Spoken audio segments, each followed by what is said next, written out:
Games giveth and games taketh away. For instance, games will often giveth incredible power, but then taketh those powers, abilities or skills away after like 2 minutes. Maybe it's to give us a little taster of what awaits hard-working gamers in the later stages of an adventure, or maybe it's just because they hate us and want us to be sad. That one. Well, mission accomplished games. Here are the titles that gave us a taste of power, only to ruin our good time by confiscating it almost immediately. Beware spoilers for the following mean games.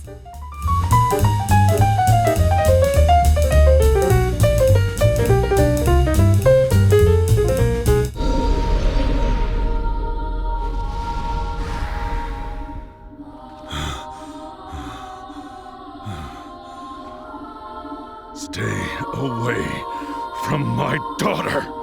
At the start of an RPG, you can barely summon enough magic to warm a cup of tea, let alone devastate your foes with incredible mystical abilities, right? Wrong. In the opening sequence of 2010's Nier, the titular protagonist makes a deal with a spooky book in order to get buff enough to save his daughter. Oh no.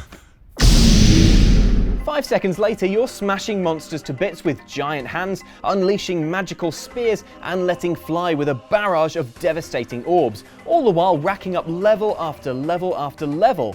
Man, this spooky book is the best! Let's see the Great Gatsby do that. But just when you think Nier is going to be all magic hands and good vibes, the game abruptly jumps forward over 1,000 years into the future, stripping you of all your levels and rad powers in the process. You know how it is. I'm just trying to earn a living for my little girl. Now, Nier isn't a badass magical fiend, but an errand boy being sent on fetch quests and struggling to take on sheep. Ouch. Maybe we were a bit hasty, the Great Gatsby. The only thing you took away from us was our belief in the American dream of the 1920s. Sometimes you just have to let go and embrace what you've become. You know what really hurts? Is having powers snatched away that you genuinely earned. But that's exactly what happens in Deus Ex Mankind Divided. At the start, Adam Jensen has got augments out the cybernetic wazoo. Augments hard won in the last game, Human Revolution. Flash forward and Jensen is rightfully enjoying his well-earned superpowers in Mankind Divided's opening mission, enjoying the power to see and punch through walls as he tries to take out a weapons smuggler in an abandoned half-built hotel resort that would struggle to get 2 stars on TripAdvisor. No Roof found a load of dudes trying to kill me with guns. Breakfast buffet ample. Hope you didn't get too used to these wall-punishing abilities, however, as they're ripped away from you almost immediately by a pretty nasty explosion at Jensen's local train station.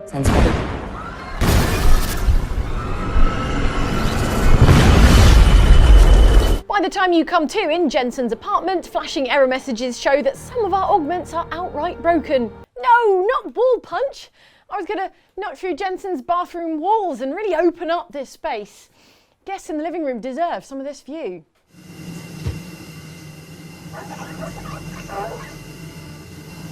Heartbroken, you rush Adam to get him patched up by an expert capable of wrangling Jensen's extremely advanced augmentations, by which we mean turn him off and turn him on again. Oh, thank God.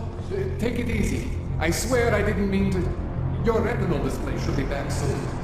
You can still move, right? Rebooting was the only way to save you. From highly functioning, super augmented BattleBot to the human equivalent of a malfunctioning router in about 10 minutes. Thanks, game.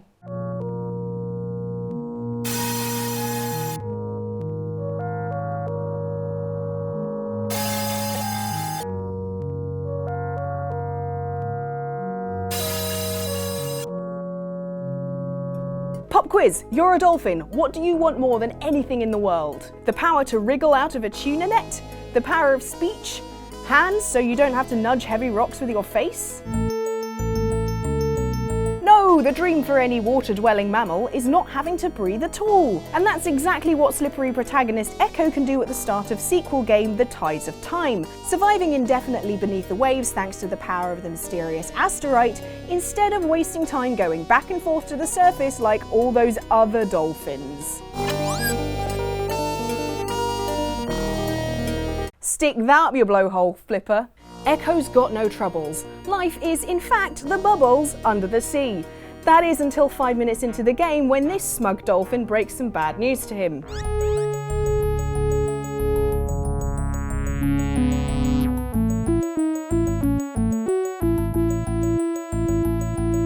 Cue Echo swimming like hell to the surface to get a big breath of delicious air. Oh, but you're all laughing away, bloody dolphins. Always laughing at me. The game may have stripped Echo of those self-oxygenating powers before you'd even really begun, but you'll be the one laughing when you travel forward in time to a glorious ocean future where dolphins swim in sky tubes. Yeah, Echo, you leave those narrow-minded present dolphins behind. So long, and thanks for all the fish.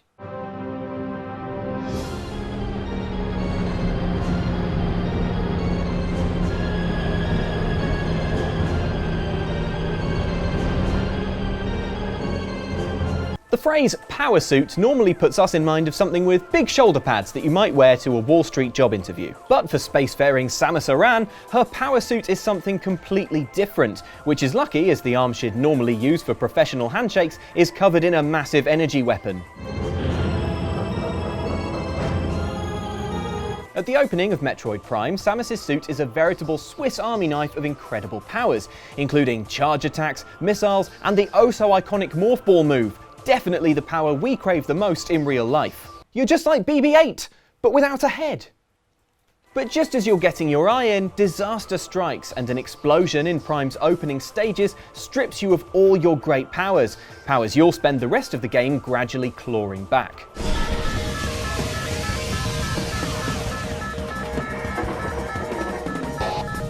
Goodbye charge attacks, goodbye missiles, and yes, even goodbye morph ball.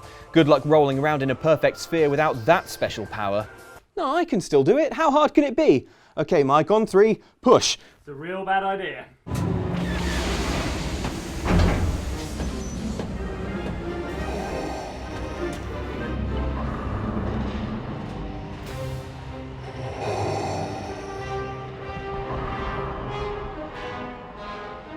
Starting up a Star Wars game and finding out you're Darth Vader is a lot like taking a driving test and finding out you're Darth Vader. You don't need a car, you've got a spaceship. The opening scene of Star Wars The Force Unleashed delivers exactly that thrill, letting you play as Vader, the ultimate dark side badass, with a whole load of kick-ass skills using the hell out of the Force. It's a gleeful tour of all the dark side powers. As the galaxy's hard-breathing Sith Lord, you can tear down massive walls to help advance your forces. Flatten your foes by hurling great big rocks at them. And do our personal favourite, make Wookiees do loop-the-loops.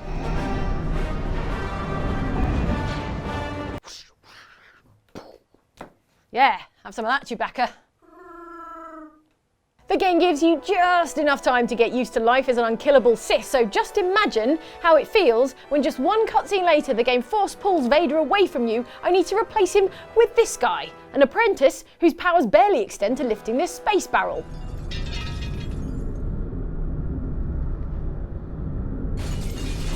If you don't let me play as Darth Vader, I will force choke Andy. Yeah? Watch. What's going on? Sorry, did you need something? No. Be force choked. Hi.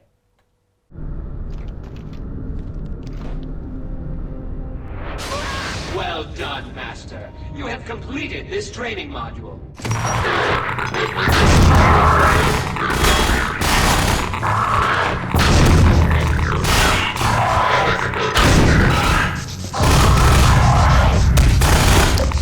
Arguably the most fun ever had by any human is the fun you had with Half-Life 2's gravity gun. This field manipulating treat deserves its place in gaming's Hall of Fame for letting you grab hold of objects and propel them forward at incredible speed. Better yet, the opening to the sequel, Episode 1, sees the gravity gun once more get supercharged, so that it also picks up people, leading to the most entertaining physics lesson since Gary Jacobs poured Sunny Delight on the Van de Graaff generator.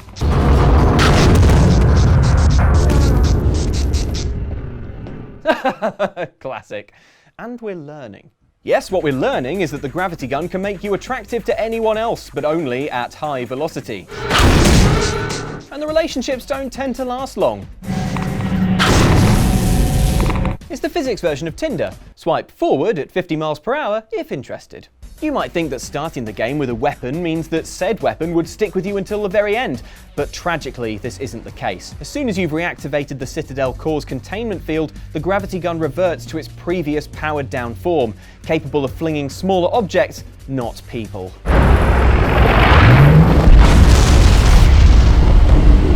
I can fling smaller objects around, that's why I got banned from Home Depot.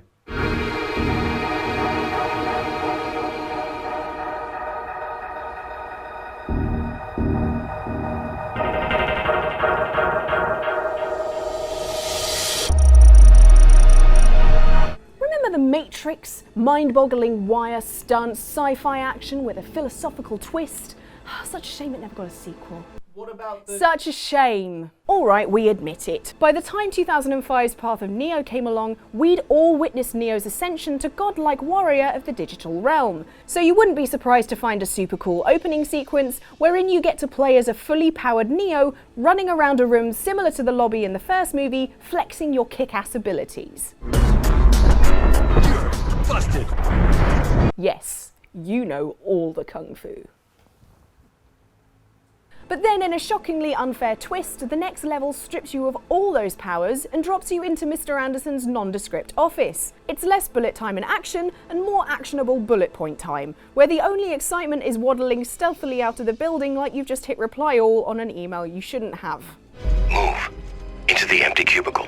Across from you. With your kick-ass abilities gone, the only thing you could do when confronted by a guard was push him over or leg it in the other direction. Very balletic, Neo. We can totally see why Morpheus thought you were the one.